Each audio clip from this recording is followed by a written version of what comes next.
The year 1919 dawned with a mixture of hope and uncertainty. The Great War, a conflict that had ravaged Europe and beyond, was finally over. In the aftermath of this unprecedented global conflict, world leaders gathered in Paris with the ambitious goal of forging a lasting peace. The Paris Peace Conference, as it became known, was an event of immense historical significance, shaping the political landscape of the 20th century and beyond. Delegates from victorious Allied powers, led by figures like Woodrow Wilson of the United States, David Lloyd George of Great Britain, and Georges Clemenceau of France, convened to redraw the map of Europe and address the numerous issues arising from the war's devastating legacy. At the heart of the conference lay the daunting task of dismantling empires and establishing new nation-states.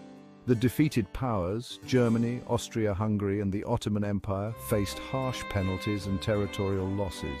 The victors, eager to prevent future conflicts, sought to create a more stable and just world order. However, their lofty ideals often clashed with the realities of national interests, historical grievances, and the complexities of ethnic and religious diversity in Europe and the Middle East. The Paris Peace Conference was a complex and often contentious affair. National aspirations collided and compromises were hard won. The Treaty of Versailles, which dealt with Germany, imposed heavy reparations and territorial losses, sowing the seeds of resentment that would contribute to the outbreak of World War II. The treaties addressing the other defeated powers, including the Ottoman Empire, proved equally problematic, leaving behind a legacy of instability and conflict in their wake. The decisions made in Paris in 1919 had far-reaching consequences, shaping the destinies of nations and influencing the course of international relations for generations to come.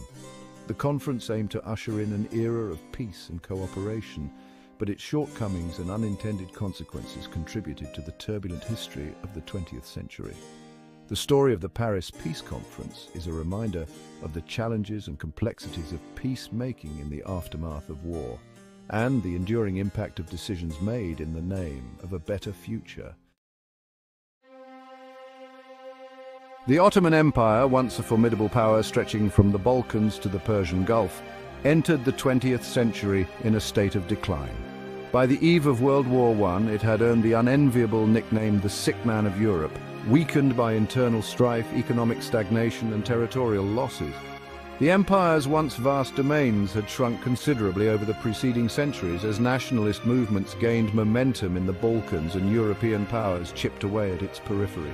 World War I proved to be the death knell for the Ottoman Empire. Siding with the Central Powers, the empire suffered a series of military defeats against the Allied forces. The British, French and Russians, eager to seize Ottoman territories, carved up the empire in a series of secret agreements. These agreements, made without the knowledge or consent of the Ottoman government, reflected the cynical realpolitik that often characterized international relations. The collapse of the Ottoman Empire had profound implications for the Middle East. The region, long under Ottoman rule, was now open to Western influence and intervention. The British and French, eager to secure their interests in the strategically important region, established mandates over former Ottoman territories, laying the groundwork for future conflicts and instability.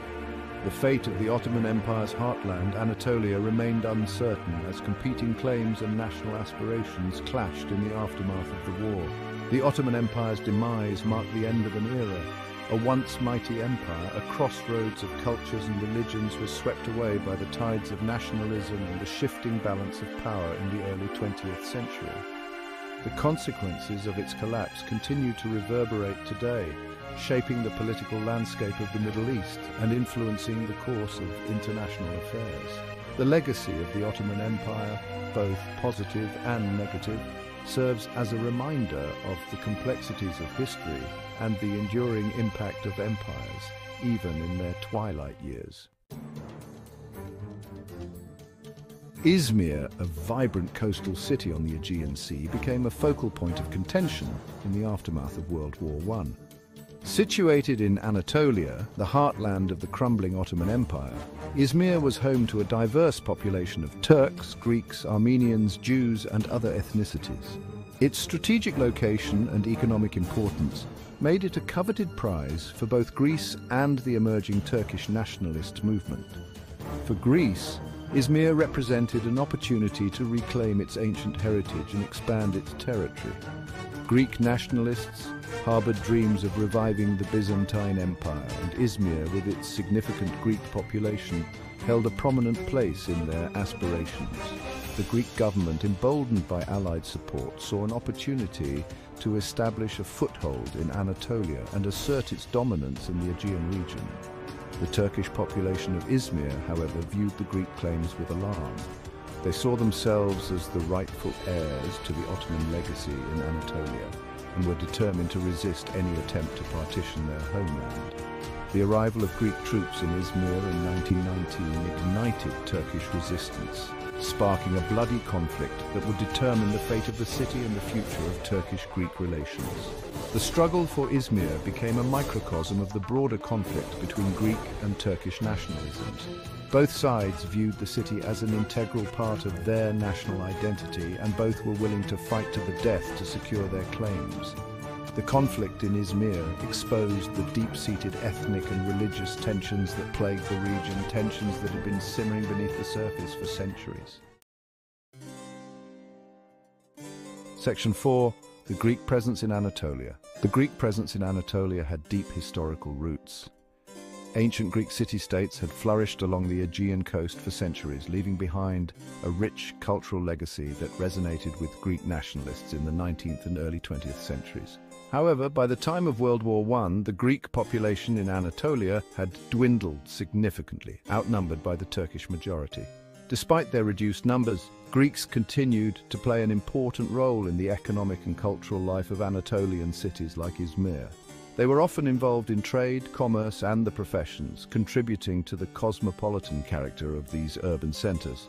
However, their presence also fueled tensions with the Turkish population, particularly as Greek nationalism gained momentum in the late 19th century.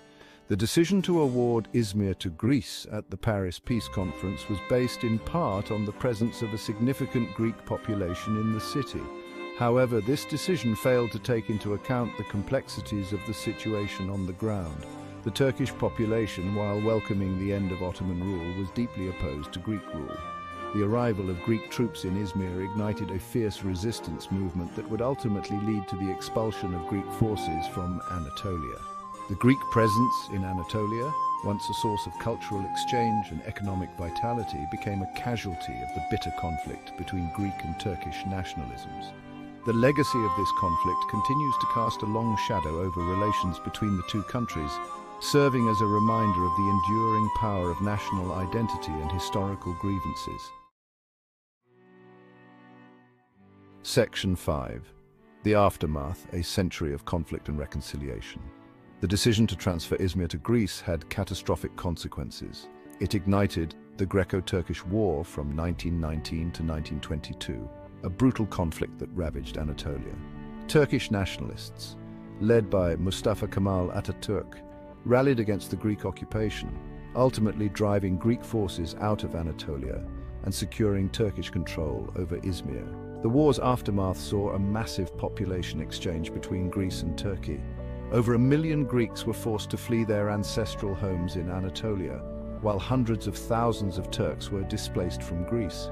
This forced migration, a traumatic experience for both communities, created lasting resentment and shaped the demographic landscape of both countries.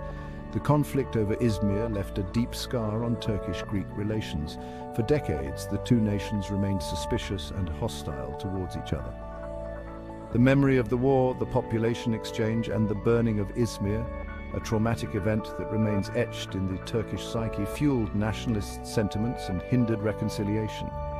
However, in recent decades, there have been efforts to overcome the legacy of the past and build a more constructive relationship. Both Greece and Turkey have recognized the need for cooperation in areas of mutual interest, such as trade, tourism, and addressing regional challenges. While historical grievances and territorial disputes persist, there is a growing recognition on both sides that dialogue and cooperation are essential for a more peaceful and prosperous future. Section 6. Conclusion: The enduring legacy of Paris, 1919. The Paris Peace Conference, convened with the noble goal of ending all wars, ironically sowed the seeds of future conflicts. The decision to transfer Izmir to Greece, driven by a combination of Greek aspirations, Allied calculations, and a flawed understanding of the region's complexities, proved to be a grave miscalculation with far-reaching consequences. The conflict over Izmir highlights the dangers of imposing external solutions on regions with deep-seated historical grievances and competing national aspirations. It also underscores the importance of understanding and addressing the root causes of conflict, including ethnic and religious tensions, historical injustices, and the legacy of past violence. While the events of 1919 cast a long shadow over the 20th century, the future of Turkish-Greek relations need not be defined by the conflicts of the past. Both nations have a shared interest in stability, prosperity, and overcoming the challenges facing the region. By acknowledging past mistakes, promoting dialogue, and fostering greater understanding, Greece and Turkey can build a more peaceful and cooperative future for their people and the wider region.